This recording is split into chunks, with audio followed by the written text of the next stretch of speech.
Thank you so much, everyone, for coming here. My name is Philip Bennett. I'm the president of the Congressional Workers Union.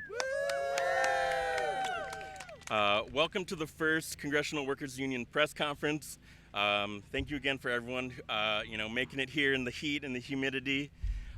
Today is a victory for congressional workers, and we're going to keep building out more wins. Yesterday, we launched the first wave of unionized House offices. Many of them are here today.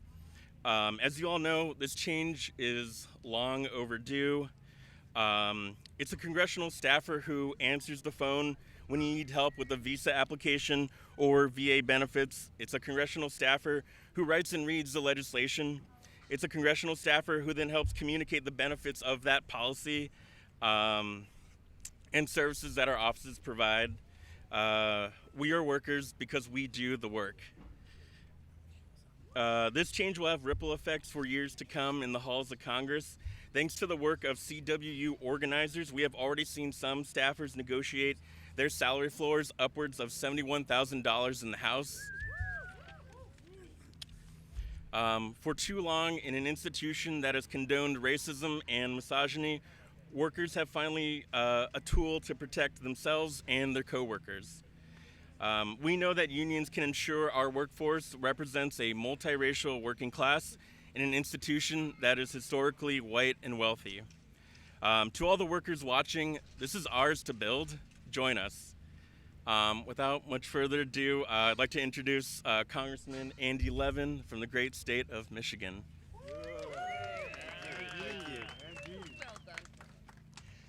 All right, thank you, Philip. Wow, this is a beautiful day, little hot day. We got to deal with global warming, but that's another issue for another time. It's really such a pleasure to be here today, celebrating the brave efforts of House staffers and the Congressional Workers Union. For decades, congressional staff have been denied rights granted in the Congressional Accountability Act of 1995. Now, at long last, starting yesterday, July, wasn't it the 18th? I wrote the 19th. July 18th, 2022. Workers are protected in acting and bargaining collectively in this House of Representatives. At long last, they're free to form a union without fear of retaliation. I'm so proud that workers in 8 House offices filed petitions for union representation on the very first day. That is phenomenal, y'all. Congratulations. This is a historic moment for our country, but it's not about me. It's not about my colleagues up here. It's not about any other member of Congress. It's about our employees who work tirelessly to secure rights for themselves and for future House staffers. It's the workers who ensure that this institution, the bedrock of our precious and fragile democracy, operates efficiently and serves the American people, both here in the Capitol and in these 3 House office buildings, but also in every corner of this great nation. It's the workers who applied pressure, pushing their bosses to walk the walk and respect the will of their staff. It's the workers who bravely stepped up despite potential backlash and interference to make clear that they want what every working person in this country and in this world deserves, a voice in what happens in their own workplace. Finally, it's the workers who, office after office, demonstrated the power of solidarity. This is truly one of my proudest moments in Congress. I'm so honored that the Congressional Workers Union trusted me to introduce the resolution that made unionization a possibility.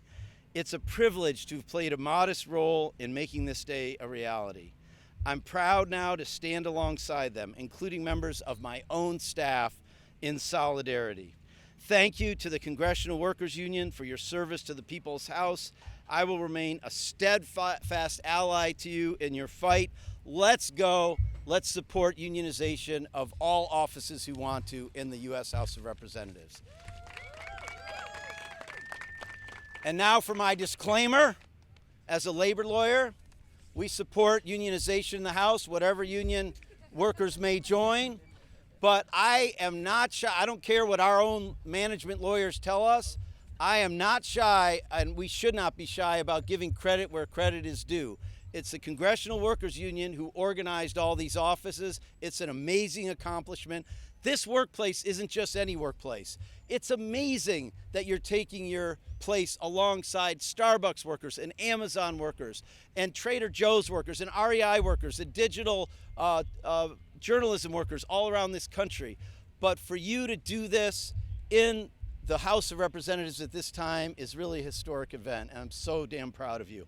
And now I'd like to endorse one of my amazing colleagues who you also seem to have organized, Ro Khanna of California. Ro? Thank you. Thank you, Andy, for your incredible leadership on the resolution. Thank you, Philip, for all your organizing efforts. I have a very simple message. Congress has little standing to preach to others about the right to organize and the right to collective bargaining if we're unwilling to recognize that right in our own hallways. Today, thanks to the courage of so many of you, we're finally recognizing the right to organize in the United States Congress. That should be long overdue. But it sends a message that unionization and collective bargaining doesn't have to be antagonistic with people who are in management. Quite the opposite. It builds community. It builds trust. When you treat people fairly, when you treat people respectfully, they become better in doing their jobs, and it makes you better. That's, I think, the model that we need to show for the country. I want to thank, of course, the brave staff who've shared their workplace experiences, good or bad, clearly illustrating the need for the protected right to organize and bargain collectively. If you don't believe me, just look at some of the Instagram accounts or other accounts. You'll know what I'm talking about. But it is long overdue that workers in our halls demand justice and fairness, just like workers everywhere else. I want to close with this thought. Imagine Andy Levin talked about the Starbucks workers who were organizing and the Amazon workers who were organizing. Imagine if you had something similar with their organizations. How about we have some of the vice presidents of Starbucks coming out and holding a press conference saying they recognize the right to organize? How about we have some of the vice presidents in Amazon coming out and say they recognize the right to organize? I'll tell you what, they have nothing to be fearful of, because they will see what those of us standing here see, that it will make their workplaces more just and better and more productive. So thank you, Andy, for your leadership, and thank you, everyone who was involved in organizing for today. I now have the honor of introducing one of the great champions for working rights and justice, Congresswoman Cori Bush. Thank you. Good afternoon, everyone. I have to say start with thanks to Representative Andy Levin. Thank you, Andy, for your, of the great state of Michigan, for your leadership and all of those who are organizing alongside you. We are here today because something extraordinary is happening. A worker-led, groundbreaking effort is underway here on Capitol Hill.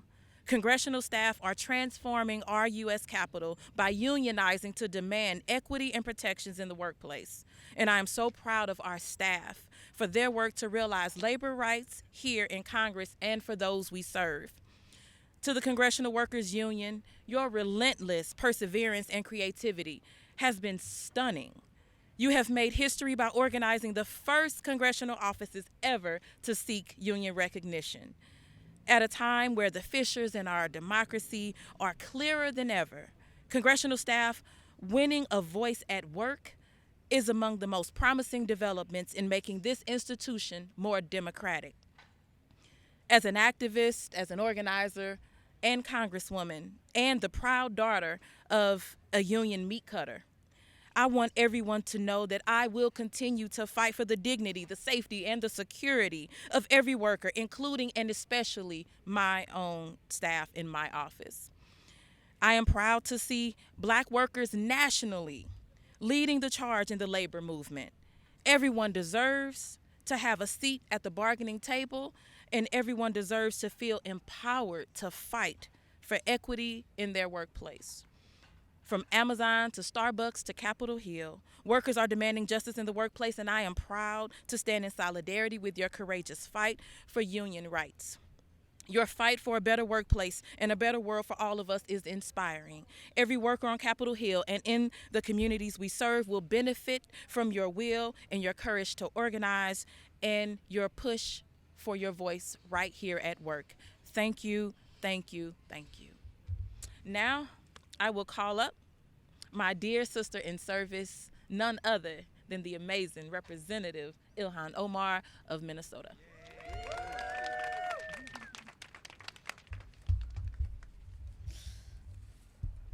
So again, I echo the sentiment of many of my colleagues. Today is truly an exciting day.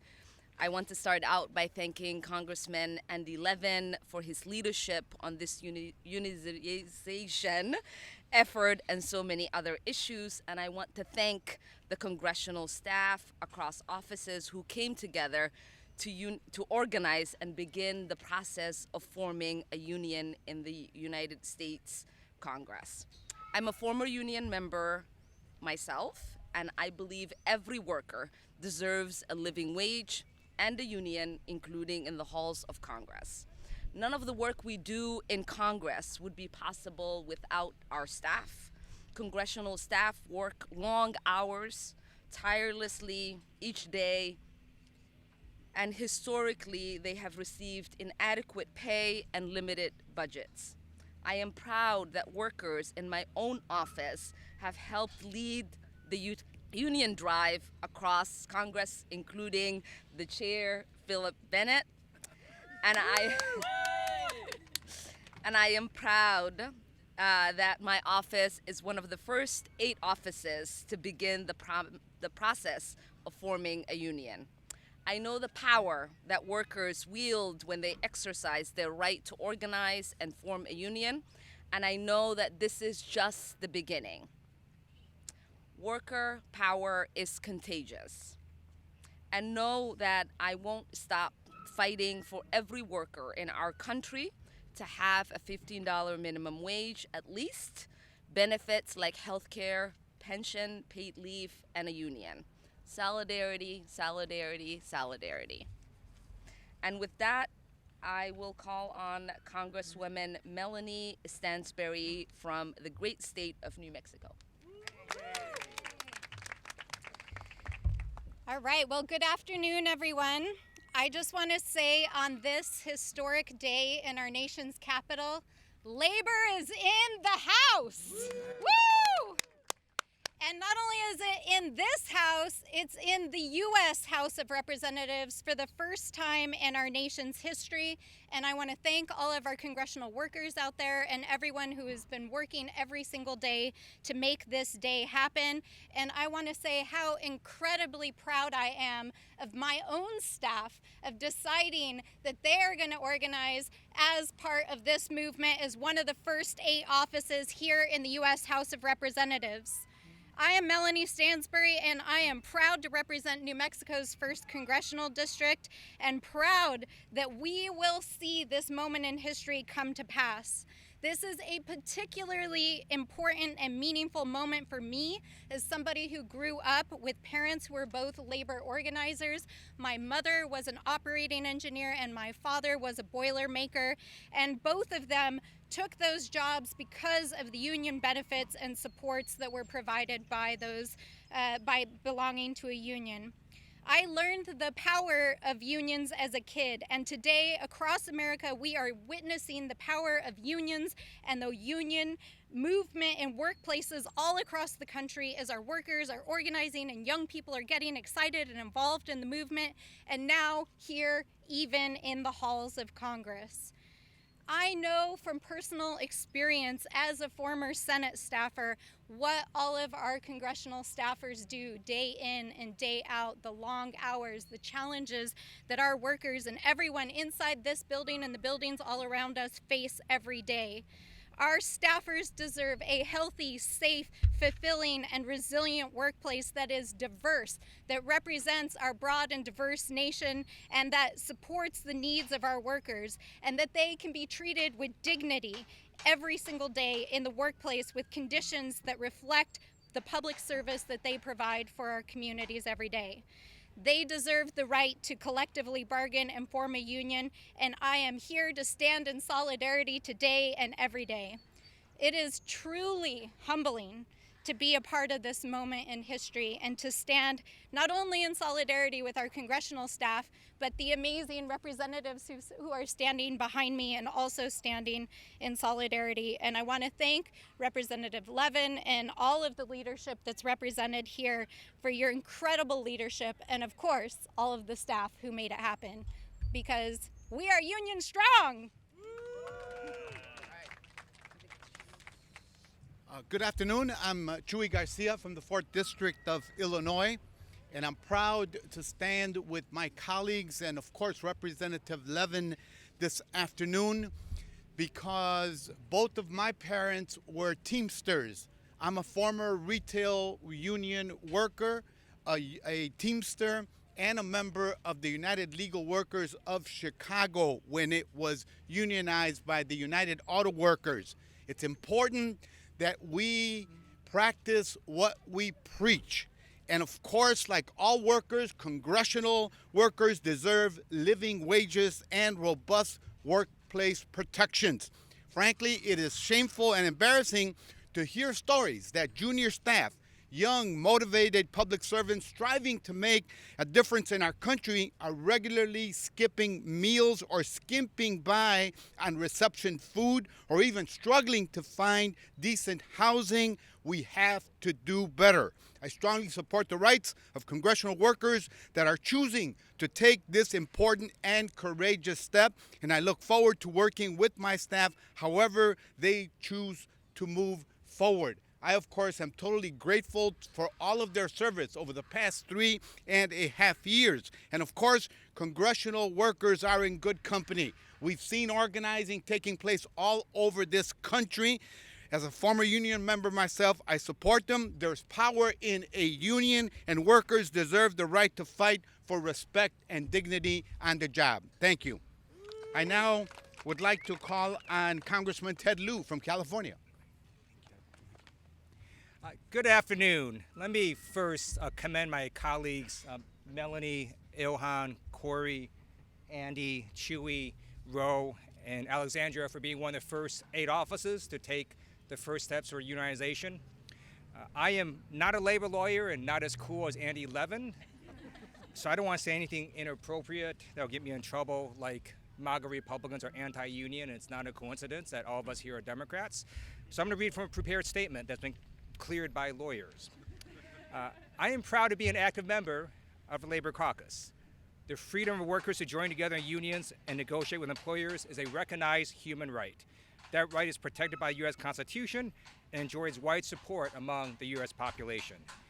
We have already taken steps this year to continue improving working conditions in Congress, including setting a pay floor for all offices and increasing the office budget that is used to pay staff salaries. Additionally, we have continued to increase funding available to pay interns and to open the opportunity to more individuals. Unions help reduce inequality. Unions help raise wages, particularly for women, and help decrease the racial wage gap. Even for offices that choose not to unionize, they will likely see benefits from the offices that do unionize. We know that unions both raise wages, improve conditions for both union and non-union workers. Increasing worker voices is good for Congress as an institution. And now I'm going to call up Andy Levin to answer all the hard questions. Hey, Philip, you want to? Yep, one more. Yes. Hi, everyone. My name is Courtney Kelbel, and I'm the treasurer of the Congressional Workers Union. Thank you. I have a statement to read on behalf of the Senate cafeteria workers who unfortunately are not able to be here because of the layoffs and other obstacles that they are currently facing. But here's their statement in solidarity. On behalf of Unite Here Local 23, specifically the unionized food service workers at the Senate and House of Representatives, we want to say congratulations on this historic moment. This is an exciting day for all of us because when congressional workers make gains, all Capitol workers make gains. At the House, we've had a union for years, but at the Senate, we just fought for ours and won last November. Now, we are in the fight of our lives for our first contract, something we know the Congressional Workers Union has been one of our main supporters through. We know how meaningful this fight for a better livelihood can go. Tomorrow, some of us will be putting our bodies on the line in a peaceful civil disobedience. This is how important a union and first contract are to working people like us. Thank you for all your constant solidarity, and we look forward to seeing you on our future picket lines. Thanks. And now we'll turn to Phil and Congressman Levin for questions. All right, so if you have questions for any of us, the floor is open. Let me just say to those of you who cover labor relations on the Hill, this Senate food workers thing is really interesting.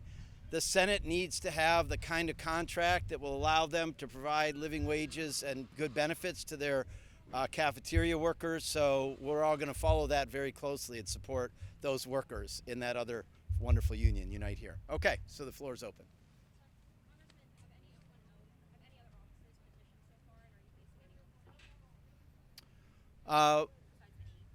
Any other offices? The union president? Yeah, you'll know when we announce the second wave, but we're spending countless hours every day after work making those phone calls and meeting with offices. So, just stay tuned. None that we're aware of. And in terms of opposition, let me just say that all of us as employers up here, we are just 100% going to follow the majority will of our staffs. And but I think there's been a sickness in this country for decades where there's such an assumption of anti-unionism among employers. And Representative Khanna, I think, specifically spoke to this. We are proud to support our workers who want to form unions. And if some workers don't want to, that's fine. It's everybody's free choice. This is America. Next question.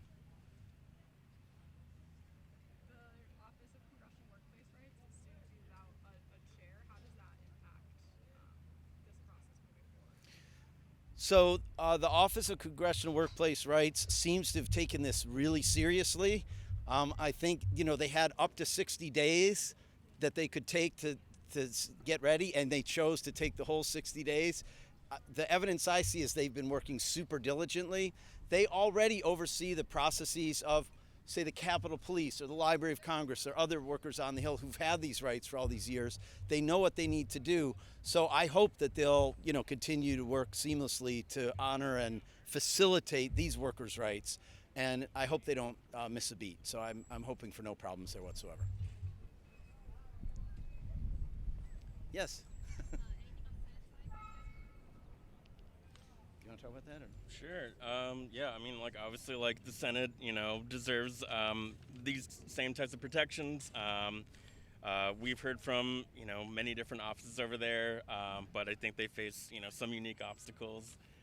So we're here to support, and as far as I know, there's nothing really stopping them from organizing right now. So yeah. So let me just add to the question about the Senate.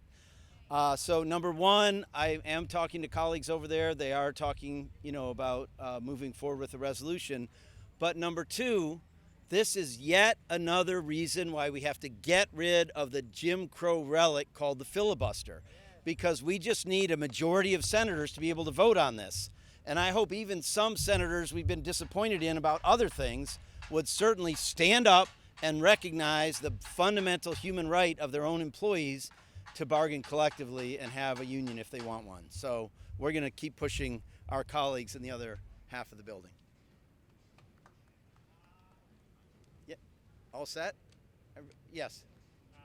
In terms of potentially the Senate or the House Democratic majority losing that majority in November, can you talk at all about concerns whether a Republican majority might roll back the too, or if you? Yeah, why don't you take Okay. that one? Yeah, so that is certainly a possibility that they might, try to pass a different resolution. I'll tell you what, as a member of Congress, I come back in January of 2023. My workers have already organized the union. They go through this OCWR process. They are certified as the representative of my office. We negotiate a contract, say, before this term is over.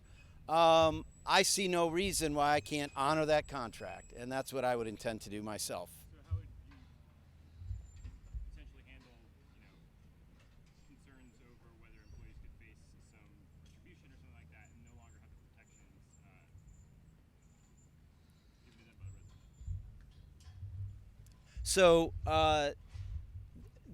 So we're each an employer, right?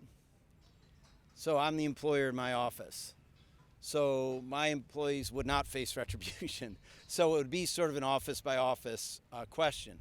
I do think your perspicacious question may get to the reason why fewer Republican offices might organize, because workers there could fear that their employers, even if they're obligated to honor their rights right now, could turn around and violate their rights in the future. So, justice is never won forever. We win it step by step, and we always have to protect it. So this is an incredibly positive first step, and I'm just going to stand back in awe and watch the workers and see what they accomplish. And the more they accomplish before the next Congress, the stronger footing the labor movement in the House will be to carry on, regardless of what Republicans do if they happen to take the gavels, which they will not do. Okay? All set? Anybody else? Thank you all very much. Thanks, man. Appreciate it.